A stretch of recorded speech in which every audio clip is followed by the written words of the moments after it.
Josiah Brower was traveling along Carlisle Street when he said he heard the rev of an engine. He either believed they came from maybe a local pet shop or a breeder, but really it remains a mystery. The county places mosquito traps all over the place, and they can attract from 100 up to 500 adult female mosquitoes, the ones laying the eggs. Those are the ones that they want to target because they can transmit West Nile virus. About 15 minutes later, that piece of wood that started 2.5 miles away had already managed to get down here. In just 2 days, voters will decide who they want to represent them in the U.S. Senate. Will it be Oz or Fetterman? The book has been in this school library since 2012, so 10 years, but it only became an issue last year. Originally, the Heasters thought their 2.5-month-old daughter, Maddie, had a cold. So did the doctors.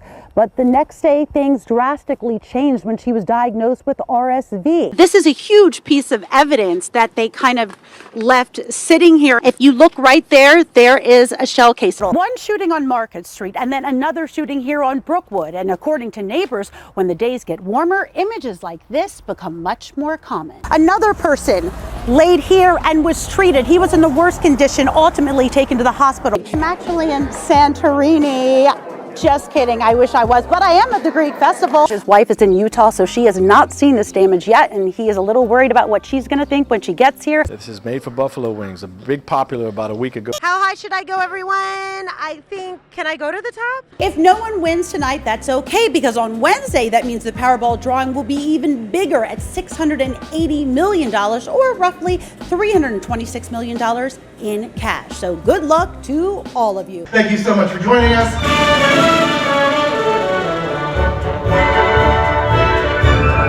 A lot of times if you think about an orchestra, you think about a lot of dour people looking kind of sour on the edge of the stage, and we've really made an effort to not be that group of people. And this evening, bass player Brent Edmondson, music director Michael Butterman, and the rest of the Lancaster Symphony Orchestra changed that perception entirely. The location definitely made it easier. Outside, it's just all those instincts come alive, you know, it just turns up to 10. The occasion did too. A lot of the music that we chose for today is patriotic in nature. Music from some of America's greatest songwriters, Irving Berlin, George M. Cohen. My favorite is the one I'm conducting at that very moment. And every now and then, a song is chosen because, well, it's just fitting.